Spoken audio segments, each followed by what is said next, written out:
Well, for more on Bolivia's legal trade in coca, I'm joined by Eduardo A. Gamarra.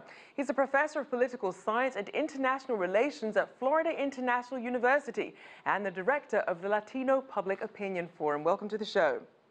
Thank you very much. So first, start us off with some context. Just how important is the coca plant to Bolivia's agriculture industry?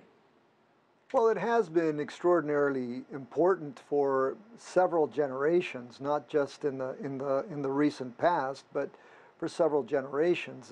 Coca is an integral part of Bolivian culture. It's an integral part of the agricultural production, especially the traditional production in areas like the Yungas and the Department of La Paz, as opposed to the newer production, which is really a phenomenon of the last 30 or 40 years, more in the Chapare region, which is primarily oriented toward the production of let's call it illicit products like cocaine.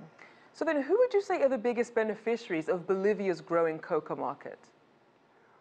Well, I think it's important to understand that there is a significant local market. Bolivians have been consuming traditionally, for traditional uses, tea and a number of other things that President Morales, in fact, has been talking about industrializing coca for several years.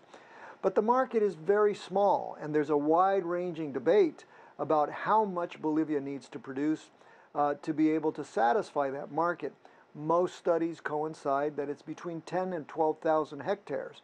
Bolivia is well above that. So anything above 10 or 12,000 hectares is probably going to the production of illicit drugs.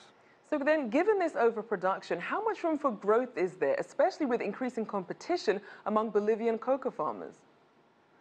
Well, the reality is that the demand for cocaine in particular is now largely rooted in Brazil, in neighboring Brazil, in Argentina, and of course this is being transshipped all the way to Europe. Only about 2% of Bolivian cocaine actually comes to the United States. The problem is that the production networks in Bolivia have expanded considerably, from family-based units to now very, very close linkages, especially with very large Brazilian organized crime units. And that's really where most of the worry is today. And as you mentioned, some analysts argue that by increasing legal coca production, that's also going to end up increasing the illegal cocaine market. What's your assessment and what can be done about it? Well, again, about a decade ago, the Bolivian president agreed that there would be basically a European Union-funded study that would determine the level of coca needed to satisfy the traditional market. That study took several years to be conducted, and it was kept in fact in very guarded secret until it was finally released. And that study concluded that it was no more than 10 to 12,000 hectares per year.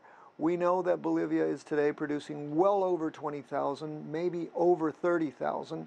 Most of that excess production is being derived into the production of illicit cocaine. Now, we've also seen that coca exporters are trying to branch out, to really try and tap into the international market, but they just can't seem to shake off the negative associations with the plant. What can they do to overcome some of that stigma? Well, the reality is that it's going to be very difficult to overcome that stigma as long as Bolivia is still involved in the illicit production of cocaine. What the president of Bolivia has said, and you know he's accurate to a certain point, is that yes, there are over 15 alkaloids. Cocaine is only one of them. It is used in Red Bull. It is used as a flavoring in other international soft drinks. There's a very big use in the pharmacological industry, for example. So there is a need to industrialize legally coca. But at the same time, unless the Bolivian government enters into greater collaboration with international organizations. Bolivia has kicked out the DEA, for example, and has not been very, very willing to collaborate with the United States on anti-drug efforts.